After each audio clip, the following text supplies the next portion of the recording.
Wednesday Addams is a peculiar 13-year-old girl who hardly ever shows emotion.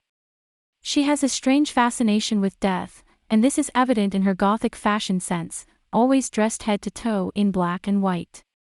Though it may not be the most typical style for someone of her age, Wednesday pulls it off effortlessly. When she opened her locker, she was horrified to find her brother Pugsley inside, bound with rope and an apple stuffed in his mouth. Suddenly, Wednesday had a vision. By touching someone she could see their past, present and sometimes even their future.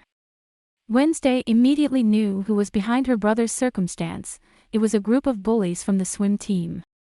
Enraged, Wednesday marched straight to the swimming pool with her 2 bags full of piranhas.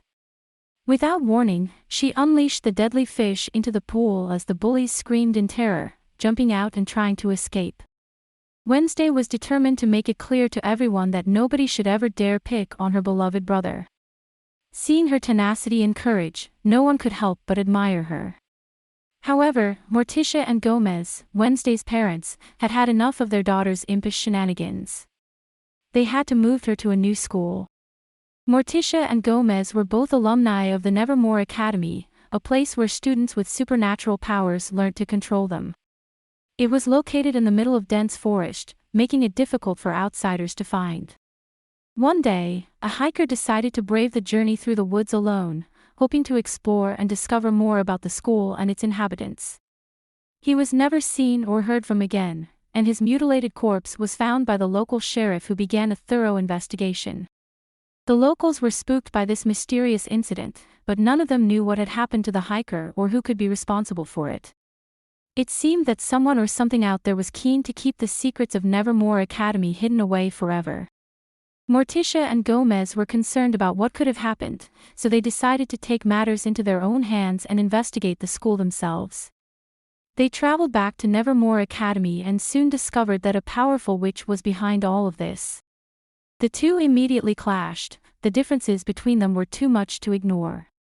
Wednesday found it difficult to adjust to life at Nevermore Academy. She felt like she didn't belong and tried desperately to fit in. Wednesday eagerly joined fencing class, eager to prove her worth and skill with a sword. Despite going up against the impressive Bianca, Wednesday was determined to win the match. After a lengthy back and forth of parries and thrusts, both girls ended up with equal points. Unwilling to accept a draw, they decided to remove their masks and fight until someone drew blood first. At the end of their battle, Bianca emerges victorious after making a small cut on Wednesday's cheek. After Wednesday had been patched up at the infirmary and was leaving, she was almost crushed to death by a heavy falling stone gargoyle. Fortunately, the renowned death artist Xavier arrived in time and saved her life by pushing her out of the way. When Wednesday returned to her room, she felt as if someone was watching her and thus began searching the room until she found a hand-shaped thing. Knowing that it must have been sent by her parents, Wednesday threatened the hand to either be loyal to her or else face being locked up in a drawer. Scared out of its wits, the hand thing agreed to be faithful and obedient. Thus ends Wednesday's prank with the piranha.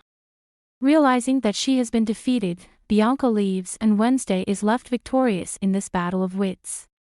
Though it was a close call for both sides, Wednesday ultimately emerged as a winner due to her quick thinking and clever strategies. Ultimately, this victory serves as a reminder of Wednesday's intelligence and her ability to prevail against even the toughest of opponents. Bianca was feeling lost and confused, so Principal Larissa took her to Jericho, a small, quaint town outside of Nevermore, for mandatory therapy sessions. Upon arriving at the therapist's office, Bianca felt apprehensive and didn't open up about anything. Seeking an alternative escape plan, she excused herself to the restroom and jumped out of the window. Outside, Bianca accidentally stumbled upon a mysterious man and suddenly had a vision of his death. Terrified by her newfound ability, she wanted to run away but was unable to move as the man stared at her silently. Despite feeling scared and alone, Bianca mustered up the courage to ask him why he was in Jericho, where the man revealed that he had been looking for her. Confused by the man's words, Bianca felt hesitant to trust him and asked who he was. The man introduced himself as Emmett, a wizard from another realm, and that he had come to help Bianca understand and master her magical powers. Despite her initial hesitation, Bianca was intrigued by Emmett's offer and decided to trust him. In the weeks that followed, Emmett taught Bianca everything he knew about magic and helped her understand and control her newfound powers. With his help, Bianca slowly felt more confident in herself and eventually became a powerful witch. She was soon able to use her magic for both good and bad depending on the situation, and she eventually found a new sense of purpose in life. On a pleasant Wednesday morning, she decided to visit the nearby coffee shop. When she arrived, she found that the sheriff's son Tyler was working as a barista, and he had encountered some mechanical troubles while trying to use the espresso machine. To her surprise, the instructions were written in Italian, but since Wednesday was fluent in the language, she was able to quickly fix the device. In return, she asked Tyler for a lift to the nearest bus stop, but their conversation was interrupted by a trio of bullies that were wearing pilgrim costumes and had come in to taunt her. Wednesday attempted to ignore them, but when they wouldn't stop, she retaliated by easily smacking them down. On their way back to the academy, Wednesday and her companion drove away from the town, but not before they stumbled across a terrible car crash, the same man she had seen in her vision earlier. As night fell on the dormitory, Wednesday stood in the balcony and began playing an eerie melody on her cello. The full moon illuminated the night sky, and werewolves could be heard howling in the background. At that moment, Thing made an unexpected appearance at Tyler's room and asked him to call Wednesday. Despite his fear, Tyler obliged and the two of them began video chatting. Wednesday invited him to join her at the harvest fair taking place the next day, ensuring that it would be an enjoyable experience for both of them. Tyler hesitantly agreed and they hung up. The next day they met at the fair with their friends, wearing costumes and masks to blend in with the crowd.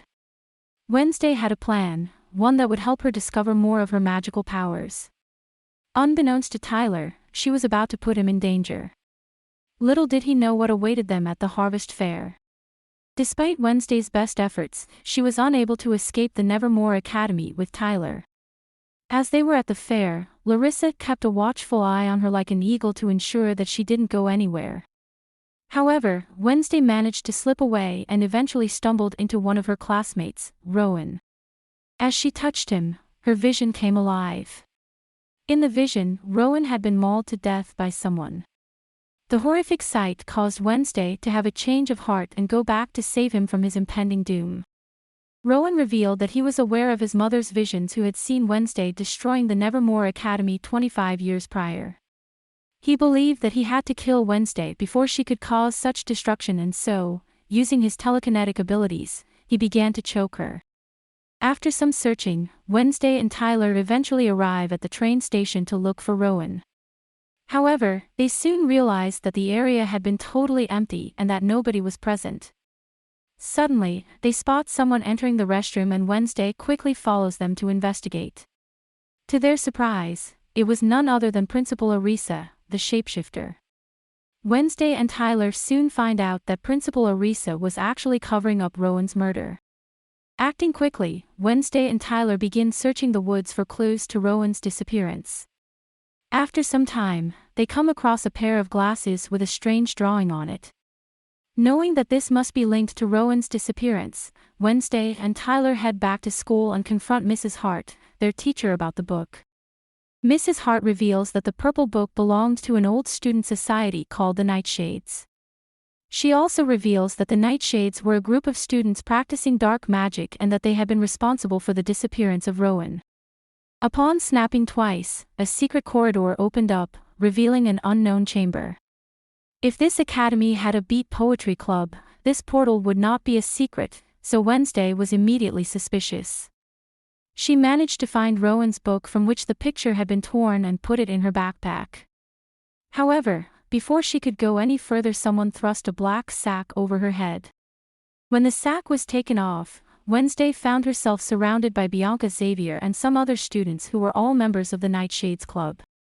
Larissa excitedly announced the annual outreach day, where the Nevermore students would have to mingle with and help out the normal people of town, casually referred to as normies. Just a few days before the event, Larissa informed Xavier that his roommate Rowan might have actually been murdered, despite being only expelled. In order to prove it, Wednesday showed Xavier the pitch sent by Rowan's mother, Drew. Upon taking a closer look at the picture, they were surprised to discover that the man in the photo was none other than the founder of Jericho, Joseph Crackstone. Excited by this find and determined to help out with her investigation, Wednesday decided to volunteer at the Pilgrim World, the place with Jericho's history. Here she met Eugene, a boy she had befriended in the beekeeping club. The two immediately got to talking and started observing the surroundings. Soon enough they were approached by Miss Arlene, the caretaker of the Pilgrim World. She gave them a tour and talked to them about some of Joseph Crackstone's beloved artifacts. Wednesday was curious to know more and learned that they had original farm tools, tableware, and even the family chamber pot. Excited by this find, she wanted to work there but was informed that it was currently being renovated. The outreach day was going to be a great opportunity for all the Nevermore students to help out in the community and get to know each other better. Little did they know that this would lead them into an unexpected adventure. Later, at a coffee shop, Tyler reconciled with Wednesday and gave some information about Joseph Crackstone. He explained that the remaining part of the old meeting house was situated in the woods, and it was nothing more than a ruin which meth addicts used as a refuge. Instantly, Wednesday and Thing set off towards the woods to search for Joseph Crackstone's place. After some time, they came across a homeless man who Thing attacked and frightened away. Wednesday awoke from her vision with her heart pounding. She quickly recounted the events of her vision to Thing, who immediately grew concerned. Wednesday then determined that they must find a way to confront Joseph and stop his crusade once and for all. Suddenly, they heard a loud roar coming from nearby and spun around to see a large beastly creature emerging from the shadows. Wednesday recognized it immediately as being the same creature that had killed Rowan before. With a burst of adrenaline, Wednesday ran after the creature, but it was too fast for her, and she quickly lost sight of it in the pouring rain. Undeterred, Wednesday followed its footprints into the woods and watched as they gradually transformed into human footsteps. She soon realized that the monster was actually a human and knew that she must find out who it was right away. Just then, Wednesday stumbled upon Xavier, and quickly filled him in on her vision and what she had seen. He wanted to go look at the tracks, but the rain had already washed them away. Wednesday's luminous eyes burned with a fierce desire for retribution as she expertly drew the bow across the strings of her cello. Principals Arissa and Larissa had been informed of an incident that had occurred and were now suspicious of Wednesday, believing her to have been involved. But the young woman steadfastly denied any involvement, and instead confronted Larissa for her refusal to acknowledge the dark and racist origins of Jericho. That same night, a homeless man was attacked in the forest ruins by an otherworldly beast and his camera was drawn to it, taking pictures of the incident as it happened. Soon after, the sheriff arrived at the scene with his crew, only to find the man dead. As they searched through the area, the sheriff found a camera that had captured footage of the creature's face before its disappearance. After developing the photos, it became clear that a monster born from nightmares was responsible for this heinous act. Be sure to keep an eye out for our next episodes of series recaps as we cover the story of Wednesday and Larissa's journey for justice. Thanks for watching and don't forget to subscribe.